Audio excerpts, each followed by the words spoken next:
Welcome to Ôkami Sigma. This is your Sensei Julius Ochoa, back again for another video. And on this video, I'd like to invite you to join me to have some green tea, Chinese green tea. So we're going to discuss the process or fundamentals of brewing green tea. Now, we have here a basic setup of Gai 1, a tea set. So right now I've set up my tea set on our tea tray and just poured hot water. And this is called waking up the tea set. Okay, so I poured hot water and I'm using the Gong Dao Bei to pour hot water over the tea set to clean and disinfect the tea set. So I'm pouring on the Gai 1 uh, and on top of the lid. We're pouring hot water on the chabe or the teacups.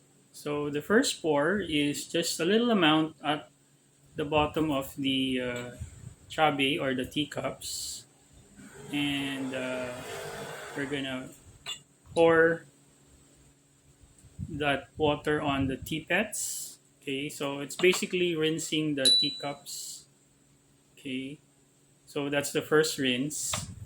So this cleans and disinfects the bottom of the teacup. Okay.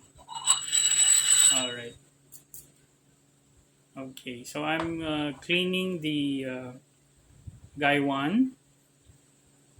Okay. So same as the teacups, we're cleaning the bottom of the Gai 1, and then pour the hot water on the teapot, which is our teapot's name is Unicorn. So we got that name Unicorn because he's a Chinese unicorn, which is the Qilin. Okay, I'm pouring hot water on the Gangdao Bay again, the sharing pitcher. Okay, but this time, okay, I'm gonna rinse. Okay, the bottom of the Gai 1 to keep it warm. And I'm pouring hot water on the filter and also the teapots. Okay, just to get things started.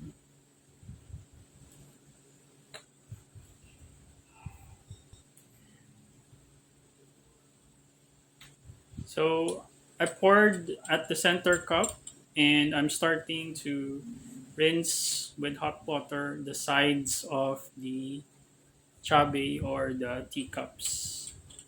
Okay, so I'm very careful not to dip my fingers in hot water because it's really hot. So as you can see, I'm using an end-to-end type of rinsing. Now, in some cases, the tea masters would rinse holding the bottom of the side and the bottom of the teacup and then start rotating it to clean the teacup. Now here's the last teacup. So I transferred the hot water and then started rinsing the third teacup that I was using to hold the hot water before. Okay. And then okay, so I'm making the design is facing forward and then pour the hot water on the teapots. Okay. So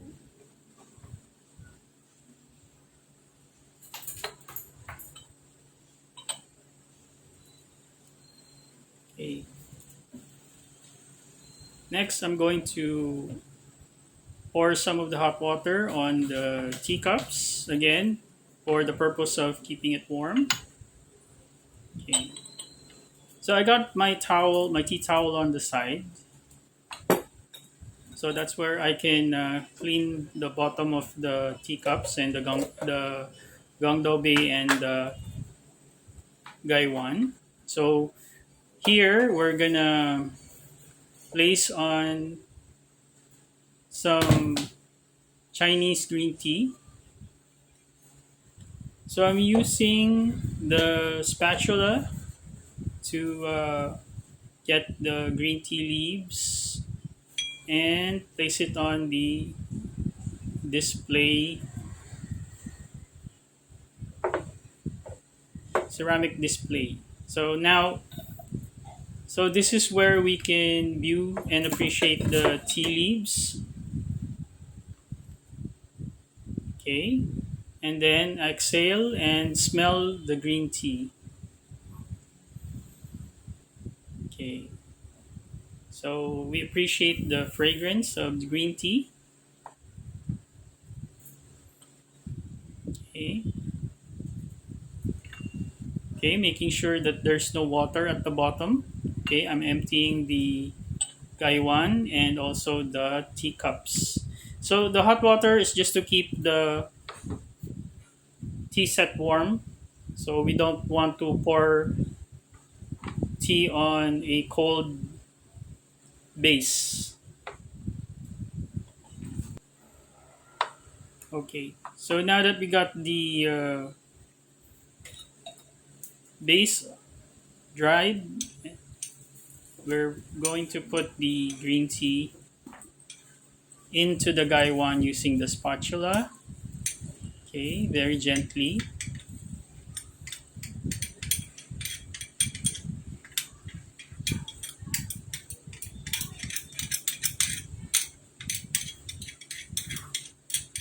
All right. So this is about 5 grams of green tea leaves, Longjing green tea. So we're going to again appreciate by viewing the leaves and then close the lid of the gaiwan and try to shake. Okay, just shake the tea leaves inside the gaiwan. Okay, I'm holding it with 2 hands just to be sure.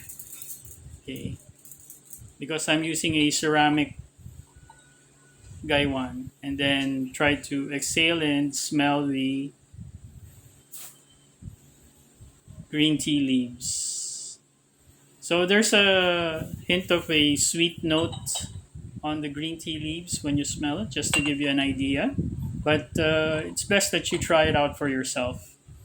Okay, now I'm trying to turn the gaiwan, signaling that it's a welcoming gesture. Okay, and I'm starting to brew the tea. Okay, so we're pouring hot water on the gongdo bay. Okay, so when I heated the water, I released some of the vapor, so it will be at the right temperature for the green tea leaves. 70 degrees or less than 100. Just make sure that it's not boiled like real boiled water, so as not to burn the green tea. So I'm doing a high pour to lessen the temperature, control the temperature, and I'm pouring on the sides of the gaiwan. Okay, all right. There's a little bit of water left. Okay, so I'm finding myself like pressed for space because I'm left-handed, so I'm having trouble handling the gongdo bay. So I'm switching it around. So, but you can set it up where you're most comfortable. Okay, so let's do the pour again. High pour on the side of the gaiwan. Okay, make sure the tea leaves are wet. So this is rinsing the tea leaves. So this is the first rinse. So we're gonna just Make sure the tea leaves are sanitized or cleaned before drinking it. Okay, so we're gonna use the filter. Okay, I'm just setting up my teacups here. We're gonna use the filter. So we put the filter on top of the gongdo bay and try to make sure. Okay, the idea is to make sure that the tea leaves are wet and rinsed. Okay, so I'm gonna make my aperture and pour into the gongdo bay.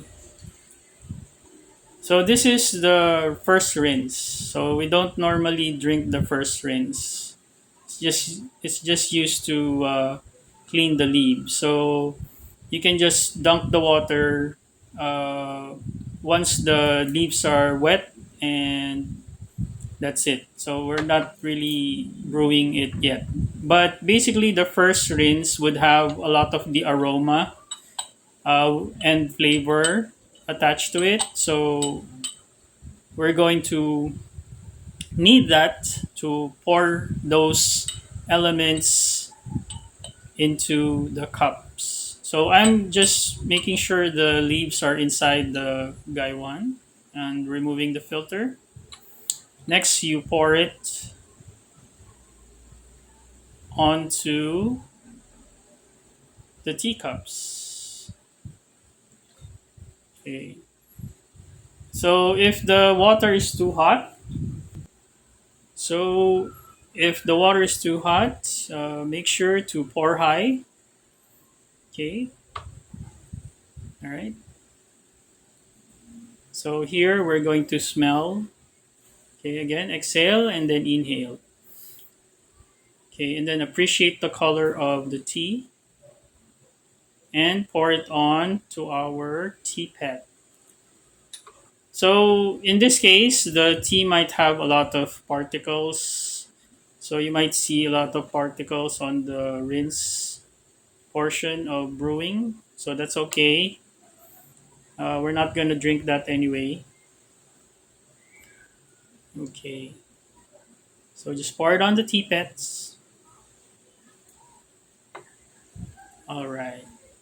Okay, there's a little bit of the tea left on the gongdao bay. Make sure it's empty so that we can start fresh. Again, pour on the teapots.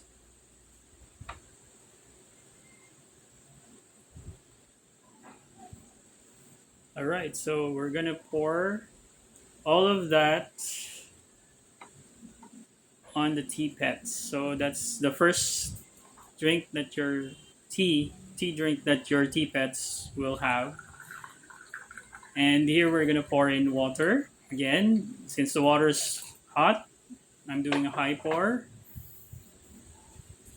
and we're gonna try to rinse the lid and remove the leaves on the lid, and that includes also the flavor that's on the lid. Okay, I'm doing a circular high pour because I want to keep the tea leaves in center, and then a very high pour to make sure that we get the temperature controlled. Okay, put on the lid. Okay, make sure the leaves are submerged in the water. Okay, so it's very simple. And we're gonna have to put on the filter, and we're gonna mentally count 30 seconds. So during this time, 30 seconds, you can opt to meditate like I'm doing right now. Okay, I'm controlling my breathing, gently inhaling and exhaling, and that's part of the mindfulness exercise along with drinking tea. Okay, so I'm mentally counting, and at the same time, after 30 seconds, pour in the first steep. Or basically, this is the second steep because the first one is the rinse. Okay, so we're getting all of the droplets and make sure that there's no water left in the bottom of the guy one. Okay, that also ensures that we get all of the flavors. Okay, so I'm pulling out my tea towel closer for convenience so I can dry up the bottom of the guy one. Okay, pop off the filter and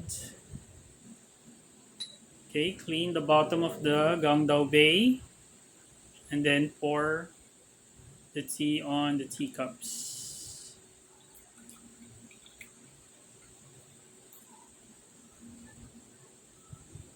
So I make sure to pour just enough so that I can still pick up the teacup even if it is hot. So we before we drink or when we use the teaware, we normally try to dry the bottom so that it won't be with the tea towel so that it won't be dripping around.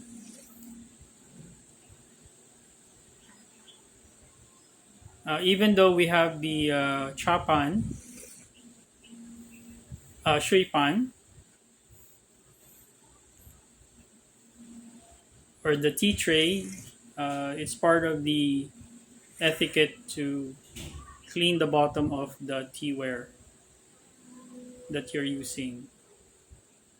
So when you're drinking alone, you only use one teacup and then just try to pour in the other two teacups on that one particular teacup that you're using. So you don't drink on all of the teacups. You just drink on one teacup and just like pour the other two teacup teas on the one that you're drinking on or you're drinking with the chabe that you pick to drink with. So you're going to use that until the end of your tea session. Okay. So that's the second steep. Well, the second steep brings out like the flavor, but okay, here I'm giving the extra tea to my tea pets. Okay. So the second steep uh, releases some of the flavor. So you just repeat the process, pour in the hot water, and we're on to our third steep. So you repeat the process again, and the third steep is very important. This is where everything you got your leaves wet, and then the flavor already came out, and then the third steep that's where all of that and the rest of the flavor comes out. So you're gonna get different notes on the tea.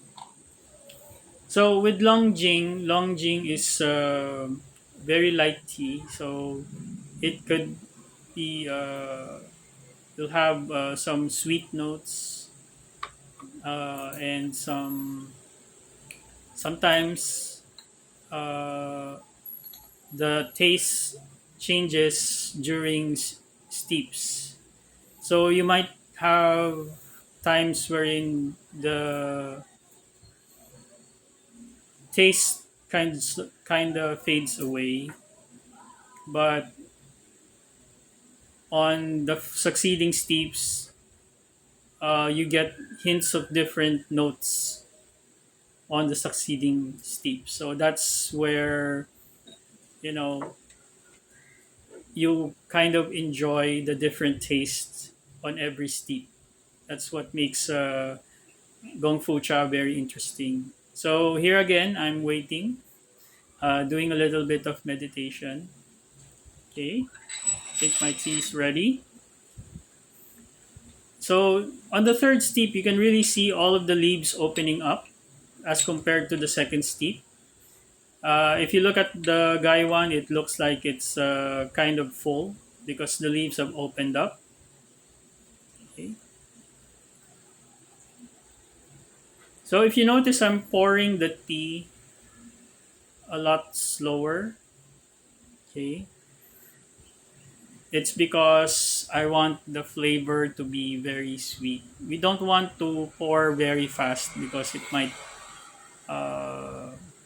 the temperature might be going through the leaves too fast, and it might make the tea taste bitter.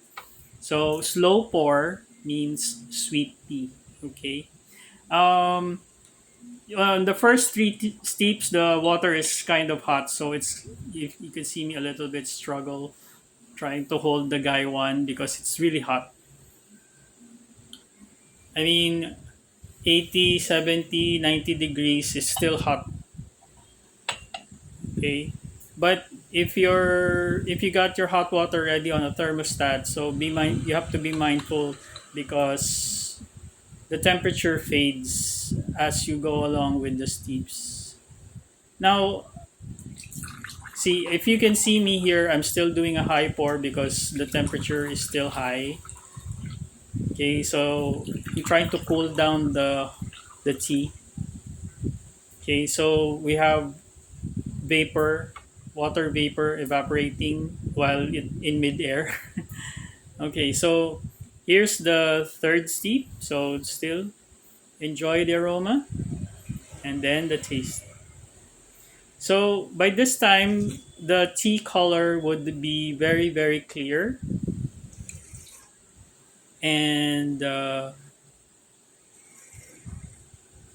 all of the notes are now available while you're tasting the tea.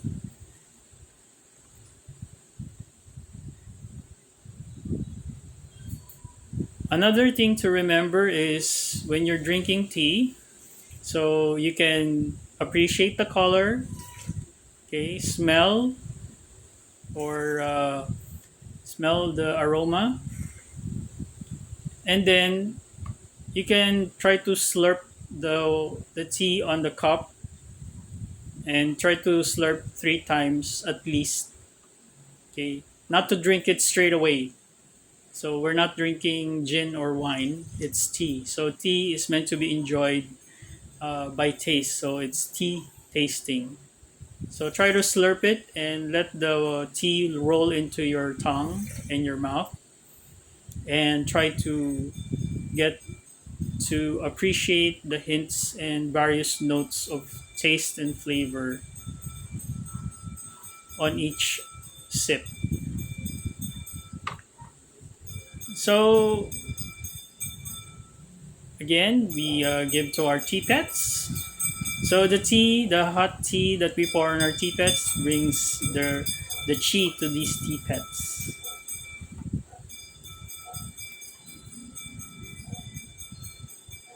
Okay, we're on our fourth steep. Okay, again, still, I can intuitively tell how hot the water is because of the vapor that's coming out of the hot water.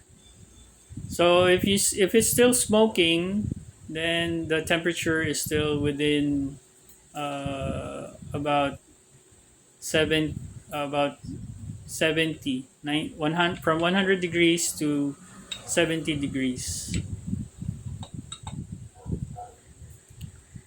So if you have a automatic teapot that or sorry, tea kettle that regulates the temperature, it's well and good. So you can have the exact consistent water temperature.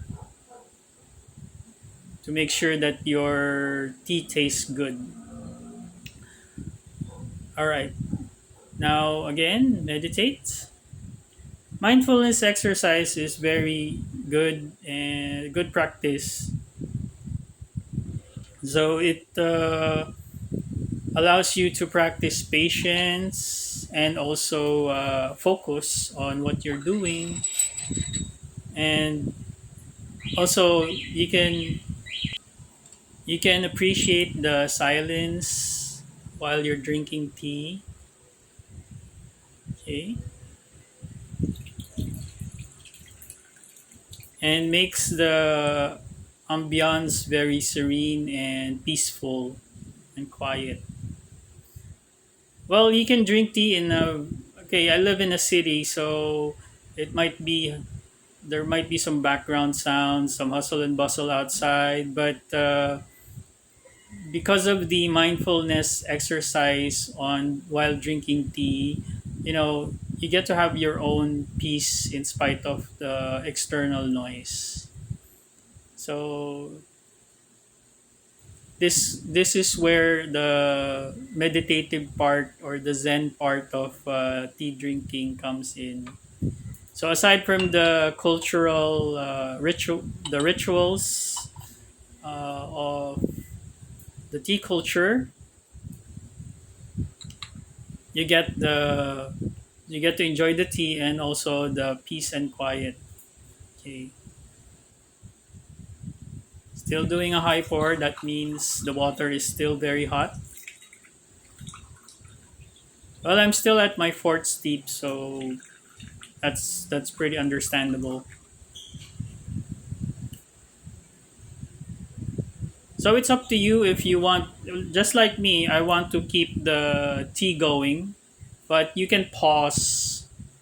And if you have another person with you,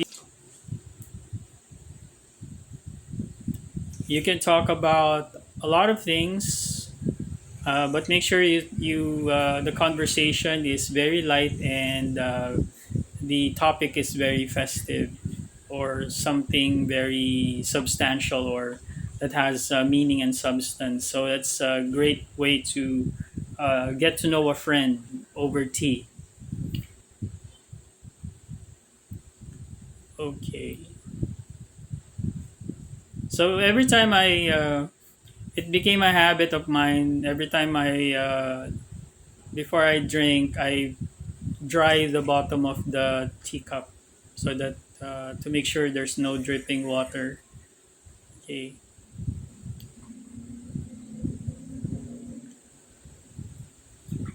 So that's just one part of enjoying tea conversations.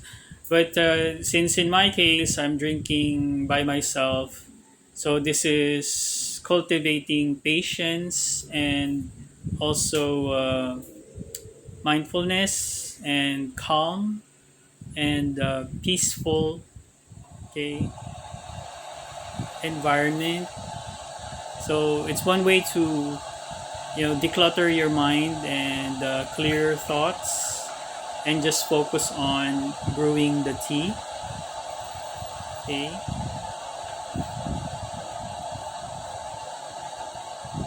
So here you have the benefits, the health benefits of the green tea, and also some of the mental benefits as well. So it's a good exercise, to be honest, mental exercise when you're brewing tea. And we're already up to 30 minutes on our tea session. And you see, time flies by when you're having fun. Okay, so this is the fifth steep. Still, the water is very, very hot, even if it's already 30 minutes. So in my case, since I'm not using a temperature regulated tea kettle, I try to look at also the volume of water that I'm using. So the kettle can hold 1.2 liters. So when I see that I'm already halfway uh, on the water volume of the tea that I've used, I can try to choose to reheat the water. So that's the convenience of having an electric kettle. It only takes about a minute to heat your water as compared to having it boiled under wood or charcoal, which you're gonna have to fan out, okay, in order to get the temperature running.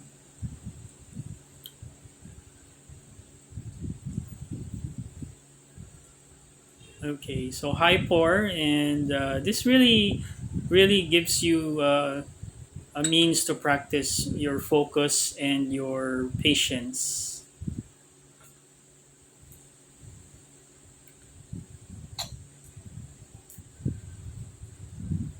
Okay, meditation. Meditation has been a big part of my life because it gives me space to clear out my mind. I've been doing this since I was about around 12 years old, as far as I can remember and recall. 12 years old, because that's when I started getting interested in martial arts. At that age, I've been reading martial arts books and martial arts principles already, which includes meditation. So, meditation is kind of second nature to me. Uh, and then later on in life, that practice really helped increase my psychic abilities.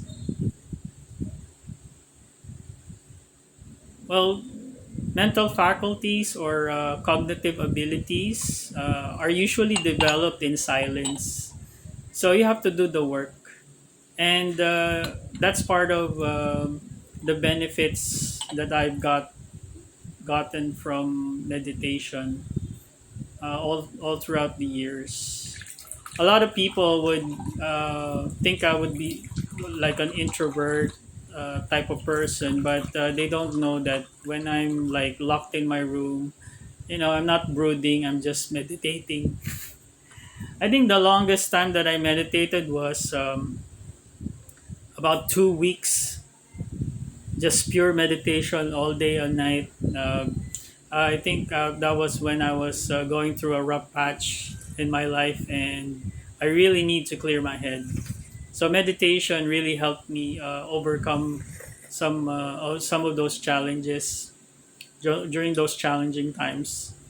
Now, here I discovered drinking tea. I can meditate, enjoy tea, and also benefit from the health benefits of green tea.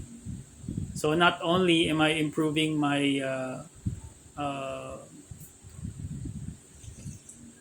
my cognitive abilities by practicing meditation while drinking tea, I also improve my health by drinking tea. And at the same time, practice focus. Focus is a very important skill to acquire, is because you can get you can get a lot of things done when you have a focus, and you can achieve a lot of great things when when you're a very focused person. You can accomplish a lot of stuff. If you ask me, if you have focus and you work a 9 to 5, you'll really have a very productive day when you're focused with your work. A lot of times, in my experience in working in an office, a lot of times because of my focus, I finish a lot of things early in the morning. So my job is done by the time lunchtime comes, and by that time after lunch, I'm not doing anything anymore because all of the hard work that needs to be done is finished early in the morning.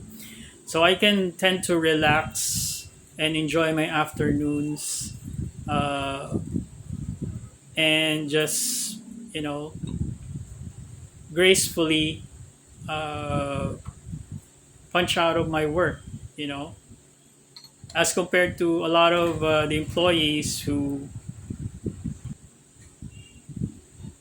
a lot of employees tend to like, you know, laze around early in the morning and then try to rush their work and in the afternoons before they punch out of work of the or clock out of.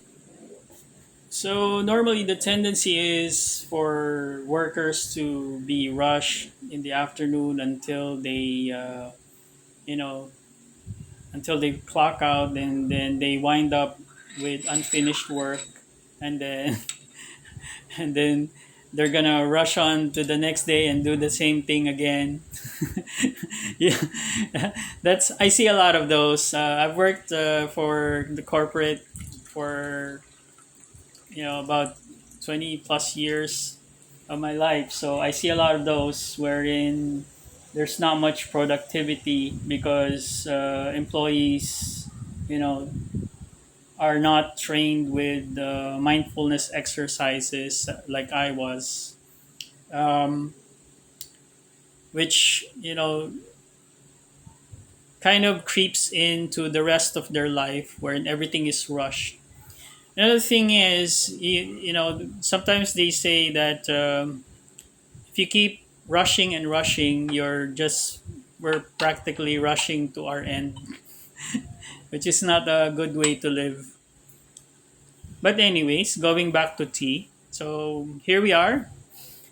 Okay, still trying to enjoy the aroma of the tea. So when you check for the aroma, that also gives you a hint whether the tea leaves are still good for brewing or not.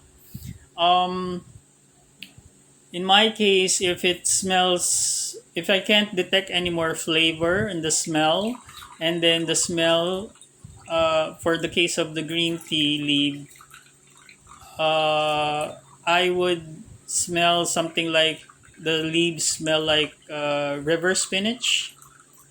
So like boiled river spinach. So at that point, that's the time that I get to replace the tea leaves at that point. So once you can't get any hints of the flavor by smelling the tea leaves, that means the leaves are done. And if you want, it's up to you if you want to replenish it and brew some more or call it a day. Okay, but basically, if I still smell some, some hints of flavor and some sweetness on the leaves. Let's say right now we're about on the fifth, sixth steeps, going on seven. If I still smell some of that sweetness, it's still good for brewing. And sometimes I surprise myself. It's already 10 steeps, and then all of a sudden, from a bland taste, you get a big note of flavor, which is like, wow, kind of surprising as well. Okay, so you can see in my body language, I'm really enjoying myself.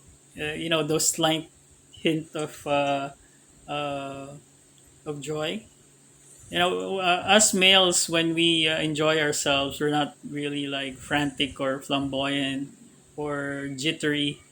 Uh, us guys, when we're happy, there's a subtle body language that you can detect from us when we're happy doing something. Even if my smile, I don't have a smile on my face. I'm just like, my face is like very calm and serene and serious. So you can still tell that I'm enjoying myself, given the amount of focus that I have on the activity. Okay, so you might catch me on my resting bitch face. No, I'm just kidding.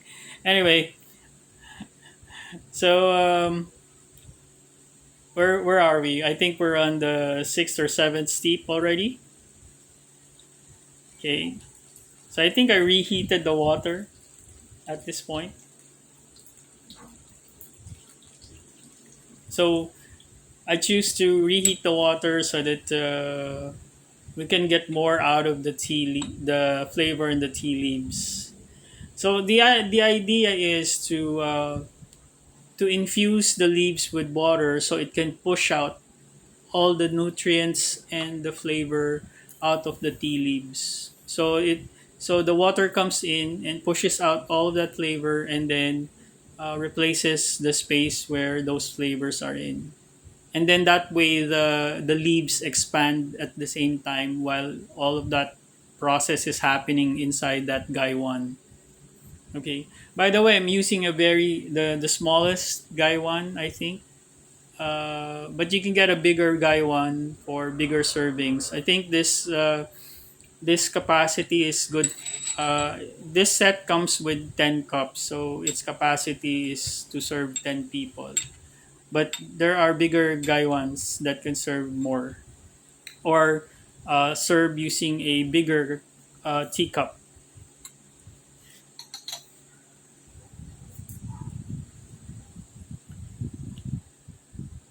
So pouring the tea is also an art. So I'm using a three finger hold, which is very basic. Okay, it's not very fancy, but it works. So my preference is personally is to just keep it simple for the time being, and then later on, once we're very used to a certain skill, we try to uh, nudge the level up higher. So, but at this point, I'm still getting used to holding it in this position by holding it with my middle finger and my thumb on the side, and then the index finger on top of the lid. It's pretty easy. I may suggest to just relax when you're doing that, because when I started, I was like very tense, and the tenseness, because I'm worried about the hot water, because the guy wants a little bit, the temperature is very high, so it's really hot on the fingers. So I became very tense at first. So I tend to press down and hold the lid really tight, so that because like I'm gripping the side of the guy one really hard, trying to endure the heat, and then have difficulty bending my wrist. So it was not very relaxing when I was trying out the first time. But what's even worse is when I didn't have the right equipment. When I was starting off brewing with a clay teapot set, that in itself is more difficult, and I had a lot of you know times where the hot water poured on my fingers really really painful, and it really stings. But here, as I've gotten used to the skill, and I really decided to focus on relaxing my grip and my hold on the guy one, and just try to focus on relaxing, and then just not hurrying it up because of the heat, you know. And then plus I got used to the temperature of the guy one with the hot water in it. So I got to relax a bit and then started pouring uh, the tea gently.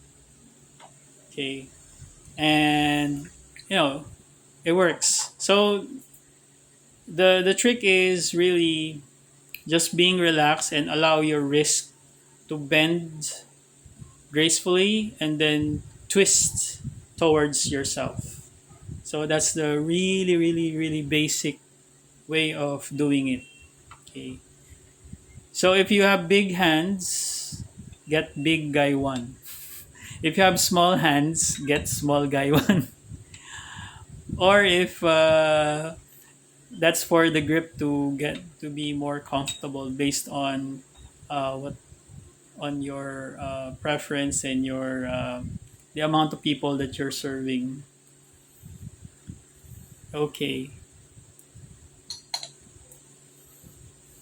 so relaxation is the name of the game. When you're drinking tea, it's really to relax, calm your mind, and just try to enjoy what's in front of you. So this is something that I really appreciate about Chinese tea culture.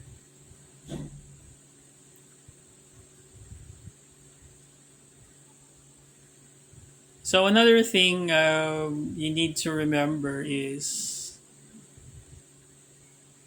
you have to have a full stomach when you drink tea. Okay, don't forget to eat before you drink tea. Never drink tea on an empty stomach.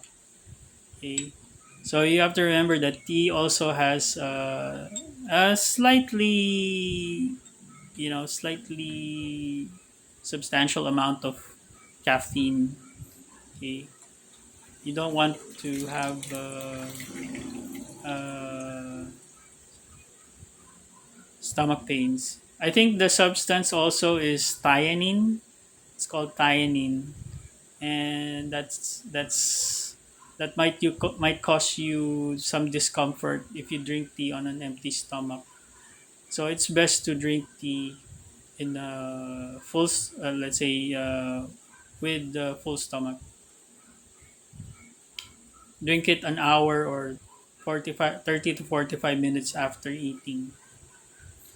And besides it, you can really enjoy tea uh, while after eating. So the mindfulness and the conversations would be the main focus as well while enjoying the tea. Now, in some cases, like afternoons, snacks. So some cases, I try to sneak in having snacks along with tea. But then make sure there's food in my stomach. Okay. All right. So that's the general rule.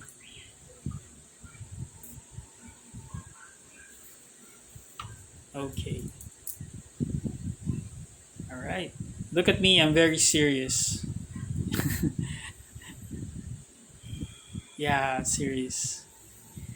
When I'm filming this, I was just like, okay, I'm just gonna try to focus on brewing tea and not mind the camera at all, and just do my thing, just brew the tea and drink. That's it. When I was filming this, so this is very very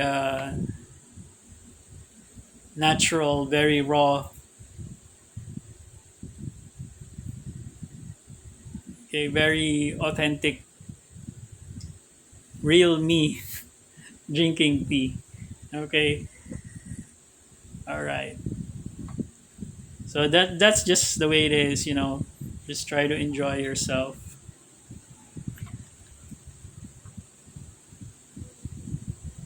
Okay, tea pets. Never forget the tea pets. Normally, if I have excess, you can pour tea or hot water on your tea pets. So if you accidentally poured too much water on the Gangdao Bay and it's too much for brewing, you can put the excess water and give it to your tea pets. Or if you have, if you've already filled in your teacups and there's still extra tea on your Gangdao Bay, you can pour the extra tea and then just give it to your tea pets. Okay, that's basically how it works.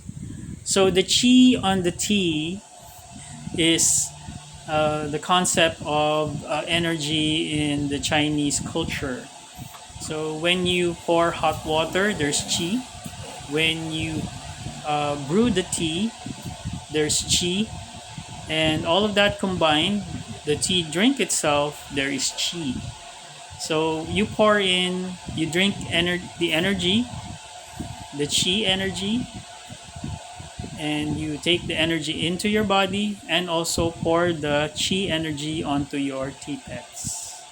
Whoever thought of that idea is very clever, and thank you, sir, ma'am.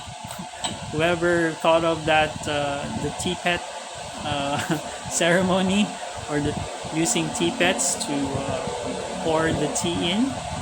It makes the tea ritual very entertaining as well. And of course, if you have lovely things in front of you, like nice figurines or nice, cute looking animals, it makes the ambiance very, very light and enjoyable.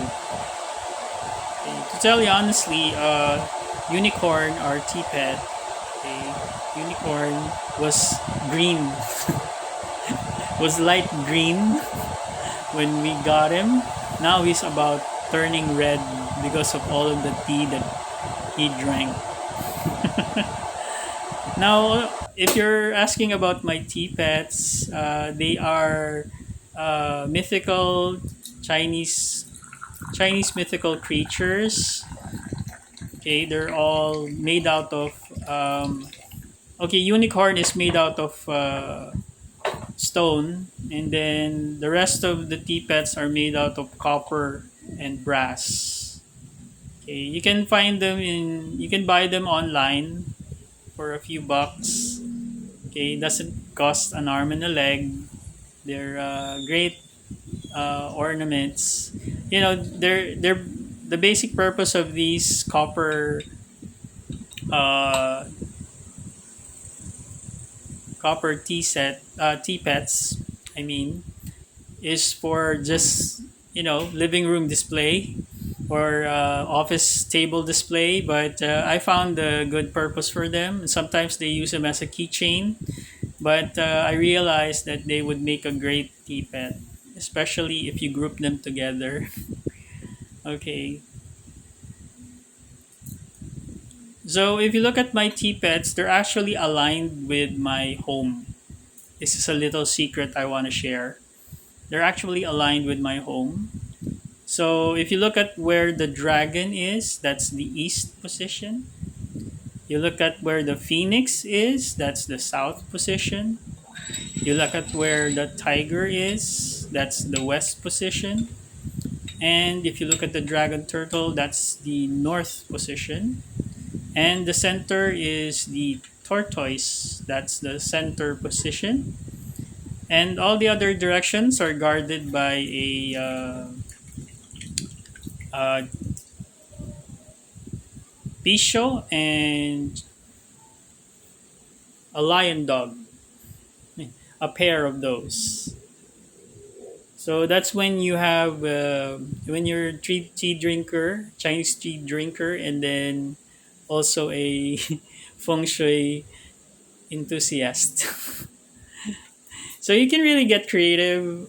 It's my thing. So other tea masters have their own thing, and they try to, the nice thing about Chinese tea ceremonies is they get to develop new styles, new materials, new tea sets. The variety of things that are incorporated in this tea culture is just endless. Now I'm seeing tea trays made out of stone, absorbing stone. Wow, I'm really blown out of that. And some tea tea mats that really absorb water pretty well. So basically, from the base foundations of Gong Fu Cha, which is Chaozhou style, it grew very, very fast, and the development is exponential. And as we speak, I'm pretty sure a certain tea master out there is creating another new thing, a new blend of tea, a new equipment, you know, a new tea set, a new design of tea pet. Everything's constantly in movement with Gong Fu Cha. Yeah. You see, it's almost an hour, and it's like time passes by really quickly.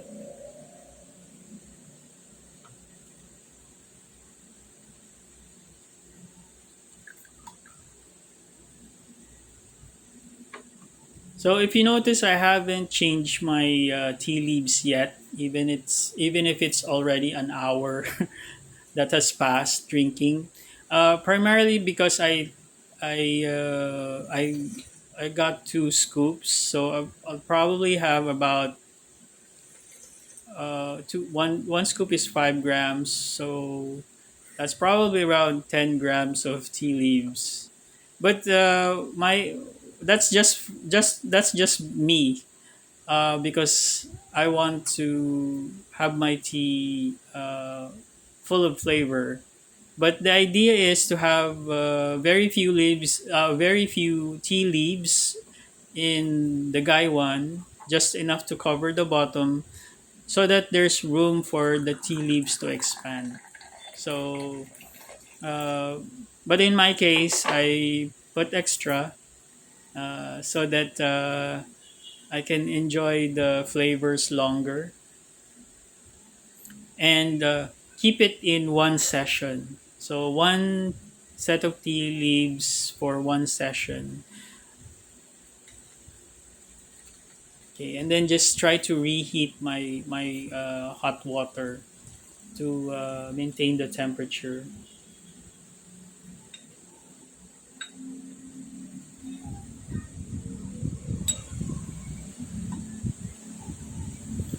Okay, what I'm doing here is doing. I had extra water, hot water, and I tried to do a sealing on top of the Gaiwan lid, water sealing,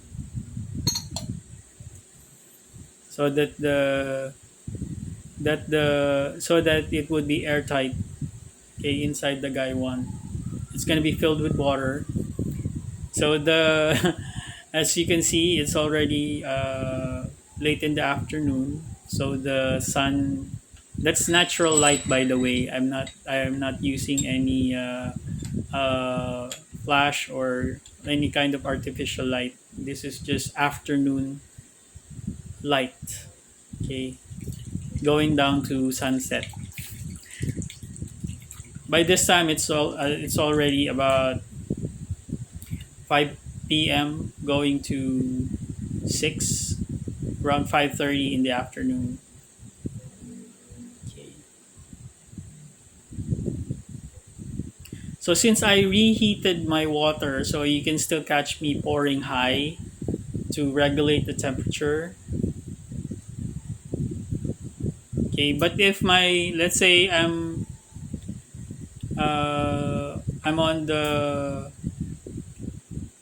I'm at the end of my session and I don't want to boil hot water anymore.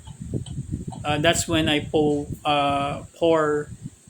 low on the guy one to maintain the temperature. So I pour low on the guy one and also low on the teacups, so that the to conserve water heat. Now, in some cases, I don't, because I pour the hot water on the guy one directly when conserving water temperature. But in and that's the reason why since I'm using high temperature water, I pour the hot water on the Gangdao Bay first, and that dissipates some of the hot temperature out of the water. And then as I pour high on the Gaiwan, on the side of the Gaiwan, I make sure to pour on the Gaiwan side, not directly on the leaves, so that the temperature drops a bit. The temperature lessens. So we can get that around 80 to 70 degrees on the brew temperature. It sounds a little bit technical, but trust me, intuitively, you will know. Okay, you will know when you taste your tea, and it comes with experience. So you'll know when you're brewing it right if your tea tastes sweet, not bitter. Okay, and here's my live tea pet, Bensighten, trying to catch my attention. Okay, uh, she's right underneath my chair while I'm having tea.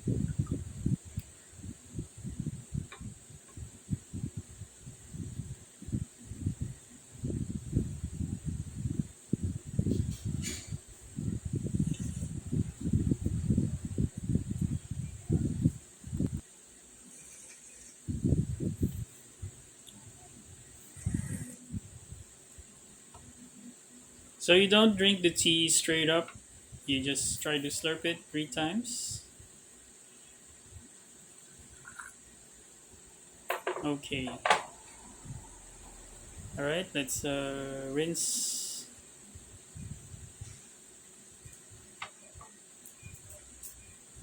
the filter a bit. Because sometimes the I put hot water on the filter because the tea sticks to the filter and also the filter holder. So from time to time, I try to douse it with hot water so that it won't stain that much. I mean, the tea filter would have eventually have some stain, but to prevent it from having too much stain, uh, I try to not let the tea droplets dry on the filter and the tea filter holder, so that to keep the maintenance or upkeep of the ceramic tea set. Uh, Something that I learned was to make sure that to maintain the tea set, make sure that there it isn't stained. I think the one that you can't avoid stains when you're using a ceramic tea set is the Gangdao Bay, because that's where the tea normally gets to sit and settle. Okay, so I'm just gauging.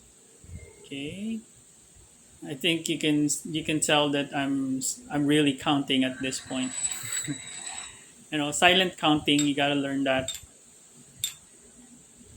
Okay. Otherwise, you might have guessed, and they might see you like 1001, 1002, nah, that won't be good. So you have to mentally count. Okay. So just twist. Okay, towards yourself. Very light, very gentle, very graceful. Okay.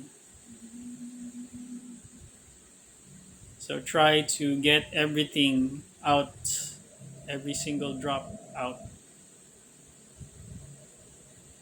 of the guy one. Make sure that there's no water left. Okay. So another thing, keep your when you're drying the using the tea towel, drying the bottom of the ceramic. Just try to wipe it. Once straight, or try to damp it down. Okay. And here's Ben Saitin looking for some cuddles. So this is my live tea pet, Ben Saitin, the battle cat. So here I think she's wanting to play with the crystal on the table. That's the angel light, by the way, that she's trying to reach on. Well, basically, cats love cuddles, so they just want attention from time to time. Of course, if you have guests, don't hold your cat and then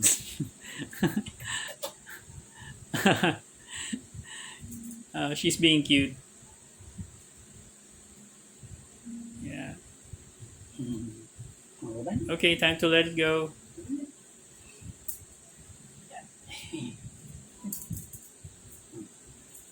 All right.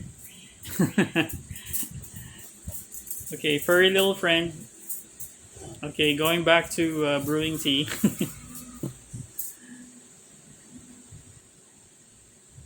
Okay, so we just did a little rinse.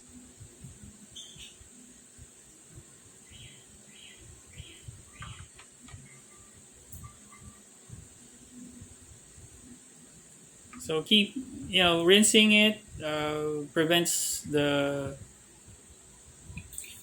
staining of the teaware. Okay, so it's already an hour and I've been using it, so I rinsed it with hot water, the teacups and the filter, so that it won't stain. Of course, if I had guests, you don't have always remember, if you have guests, never serve them using a stained teacup or stained teaware. Always best foot forward. Use really nice and clean, well maintained tea set.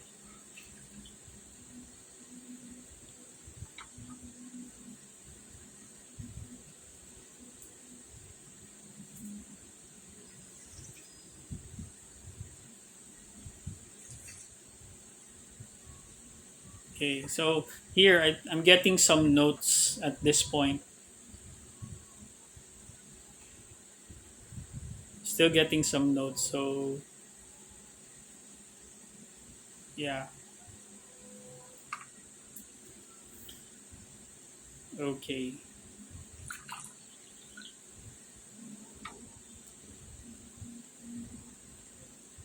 And since that's the last part, we give it to the tea pets.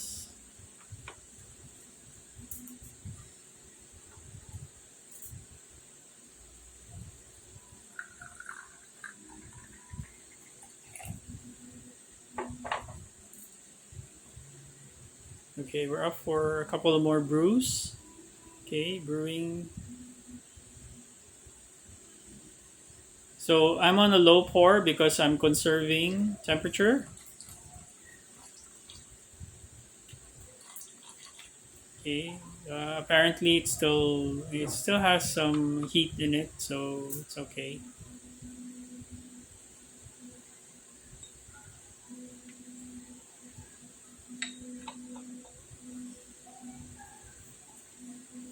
Okay, just meditating a bit.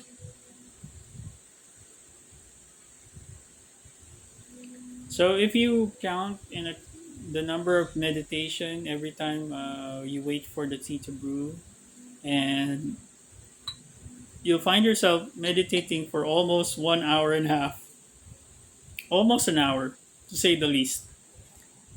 So that's a really big thing, to clear your mind for 1 hour. It really helps to have a clear mind.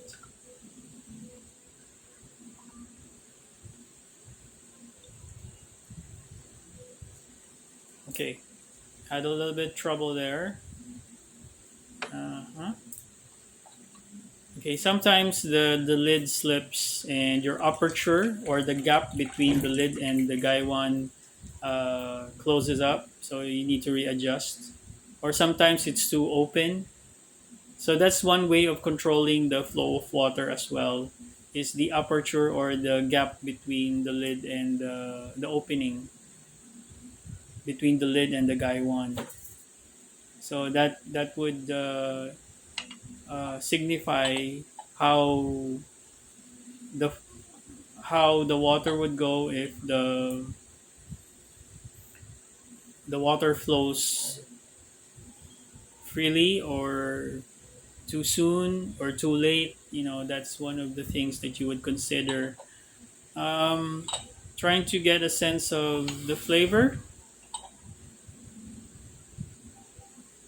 Okay, so we still have that leaf. Just putting it in. It's kind of stubborn leaf, won't go inside. But I think we're on our last leg of our tea brewing session.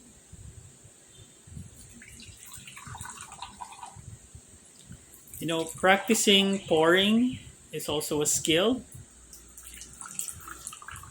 because if you're not mindful and focused, so you might over pour on the teacup, and that is very rude.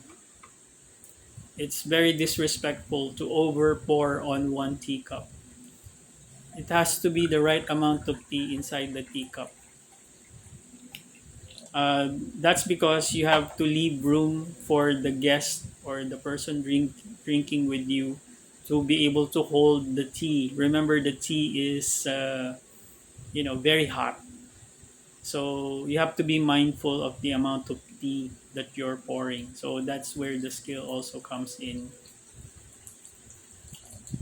Um, Basically, if you look at it this way, mindfulness is the main skill in brewing the tea. The awareness that the practice of awareness that allows the individual to be able to focus is the main skill that you are able to acquire by performing Chinese tea ritual ceremonies.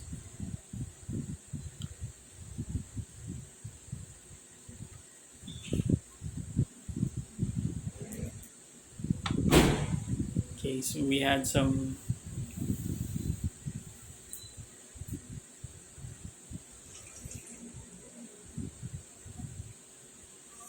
One thing that you should remember as well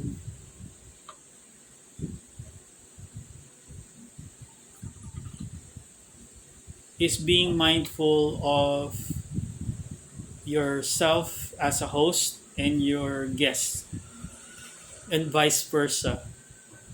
So, both the host and the guest who are drinking tea are mindful of each other and see each other with mutual respect and treat each other with mutual respect. That's why there are certain gestures like the open hand when inviting the guest and telling them it's time to drink their tea, or rotating the gaiwan clockwise to welcome the guest. That's mindfulness. Or the guest tapping on the table, thanking the uh, host for serving them tea, that they enjoyed the tea. Now, there are levels of seniority to that. Tapping with one finger is for a junior. Tapping with two fingers are for, let's say, same age or peers. Okay. And then tapping with your knuckles, forming a fist, is for respect, showing respect for the elderly. If the host is older than you, that's the gesture for guests. I just want to put it in there, just so you know. Something to talk about since we're drinking tea right here. Okay, so I've noticed that the tea color is now lighter. So it means, okay, that's one style of pouring, wherein you pour straight on all of the cups and try to equally distribute every last drop of the tea, so that the drops of tea has the flavor in it.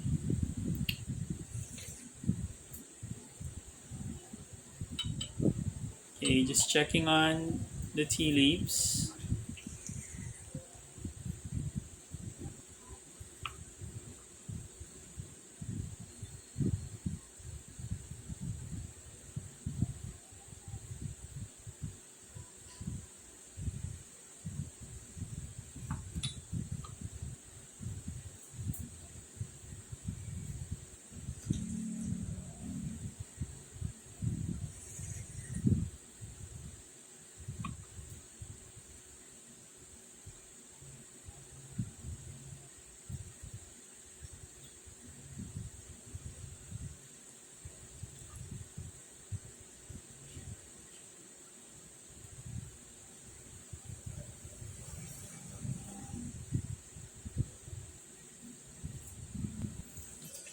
So if you notice the way I pour the tea on the teapots, it's done clockwise and not counterclockwise.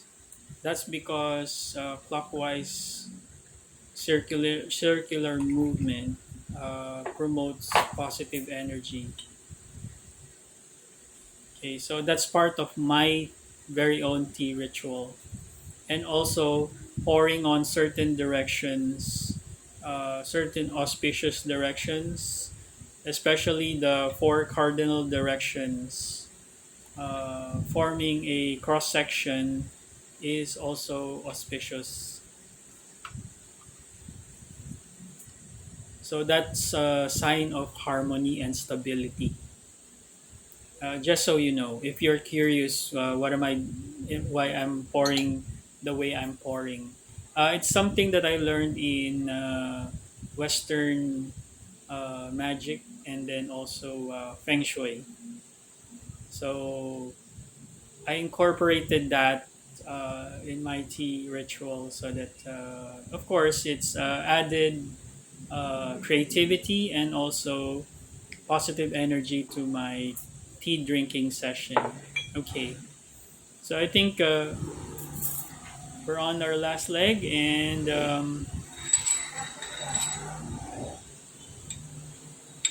we're, I got the I got the extra regular teacup that I have here.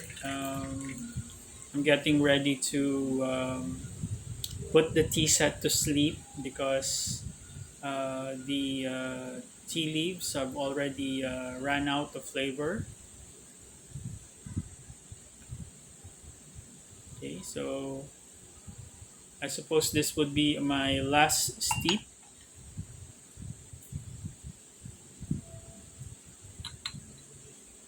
Okay, so I brought out, if you can see at the side, there's a white ceramic cup on the side. I'm reserving that to put the tea leaves in there, which later on I will use for cold brewing.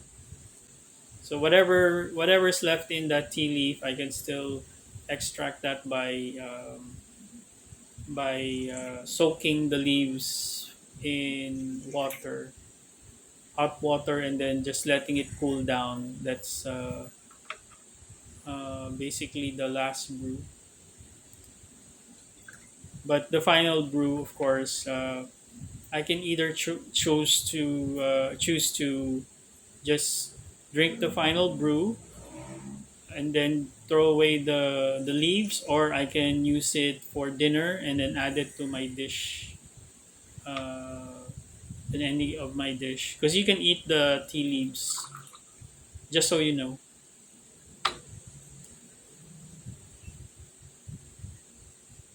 Okay, one for unicorn for staying with me in this drinking session, tea session, and then of course for the other tea pets.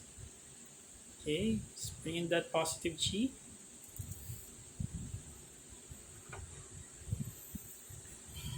So another representation is the planetary representation of the tea pets in front of me. The circular pattern is comparable to the solar system. and the planets. And the sun, the symbolism of their formation symbolizes the sun as well. Okay, so I'm using my tongs. See, okay, I'm just putting my tea towel on the side. I'm using the thongs to dispose of the tea leaves so that I can clean my gaiwan. Okay, you can also use a spatula, but I prefer using the thongs because I can clip and pick up leaves as well.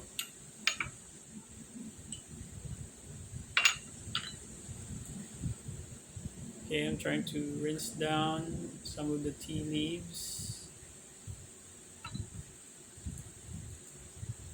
Okay, and then dunk it. Okay, so this we're putting our tea set to sleep. Okay, and I'm using again. It's just a repeat of our using the hot water to clean the tea set. A very important part of your tea session. Never leave your tea set unclean. So we wipe it down with the tea towel to dry and remove any kind of tea stain. Okay, so I'm starting with the guy one. I normally start with the vessel that's more exposed to the tea leaves because the staining is more apparent with the guy one and the Gangdao Bay. Uh, for the teacups, not so much. That's why I pour in hot water in between the sessions to rinse off any if I see any kind of staining of the tea. I see the tea accumulating at the bottom and forming like some sort of watermarks or tea marks. I immediately address that by pouring hot water on the teacups so that it won't be stained. So I keep my tea towel handy and using the Gangdao Bay, again, I rinse the rest of the tea set. You know, I turn over the filter to get the tea leaves out. Okay, remove the tea leaves. That's basically what I'm doing. And then just wipe it out. Be very careful with the filter because the the metal screen is very thin at the bottom. So there, you know, clean this filter very gently. You know, just make sure to make an effort to clean the bottom part. This is where most of the staining is apparent because the tea drips down to the tea holder. So again, that I addressed that while in my tea session.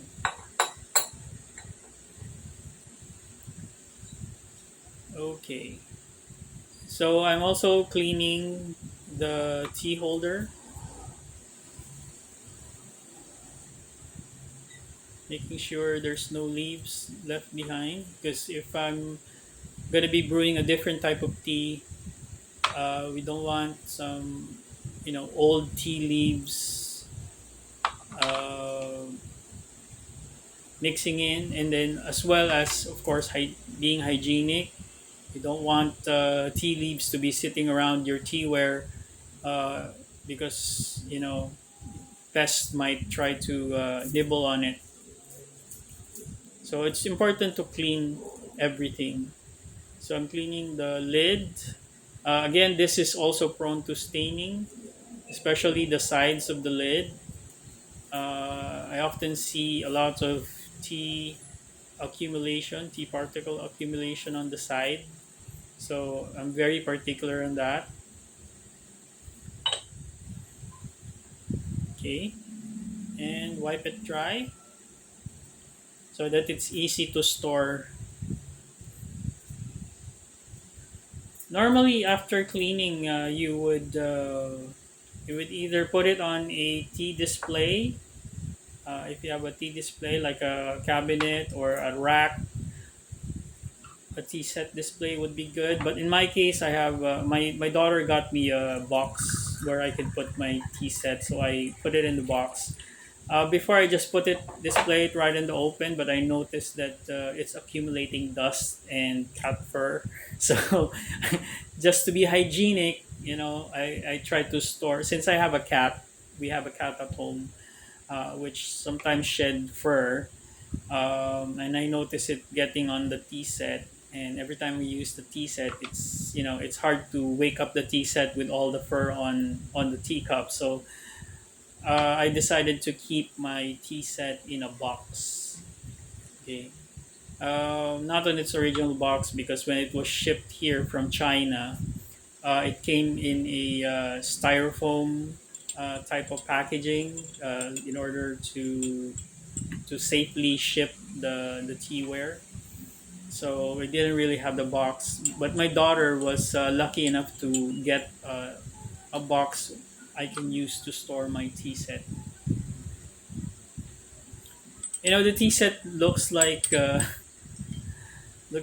toy when I first got it, and was like, uh, I felt like I was asking myself, is this like a little girl plaything? But actually, it's a legitimate tea set. It really is that size, you know, because the idea is tea tasting, not really tea drinking. It's tea tasting. So the idea is to take sips to enjoy the flavor of the tea. That's why the teacups are small, the utensils are small. It's not really for like wine that has bigger vessels. Okay, so I've rinsed the teacups from the bottom and side to side. Okay, so the tea pet's still come into play when you're putting your tea set to rest, wherein you can pour on your tea set the water that you use for rinsing your and sanitizing your tea set.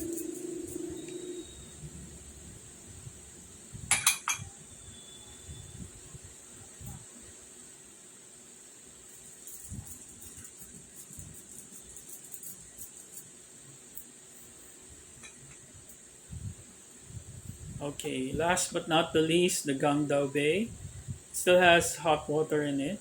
Um, and the hot water goes to my tea pets.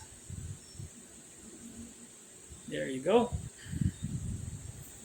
And then just wipe it from the bottom, okay, and the sides. Now, you see, I'm digging on the sides because sometimes tea marks are left there, so I'm very particular on that. And also at the spout area where the tea flows, okay, try to address that. And of course, you know, try to clean the insides. Don't worry if it really doesn't come off, because most of the time, tea particles really settle on the gongdo bay. Now, that's for a ceramic gongdo bay, but nowadays gongdo bays are made out of glass, so they're easy to clean. But even glass can stain as well. It's just not that visible because it's transparent, but it still stains. If you don't clean it regularly, it would look dirty. Okay. Okay, so it's about around 6 p.m. and see the sun is already setting. So that's part of the appeal on drinking afternoon tea. Normally, I drink during uh, sunrise and set it up where it's a little bit dark around 5 a.m. I'm already preparing the tea set. But my daughter wakes up about uh, around 7 or 6. So when we have our tea session after breakfast, it's already the sun is already bright. Okay, so it's funny when we're putting the tea set to sleep and it gets dark like this. It's even darker. I just when I edited the video, you see it's very dark. The video is completely dark, and then I just tried to edit the video so you can still see what I'm doing, just enough so you can see what I'm doing. But believe me, the room was already totally black when I was doing this. I hope you learned a lot from this tutorial. Again, this is your Sensei Julius Ochoa from Ôkami Sigma Universe. Thank you for watching.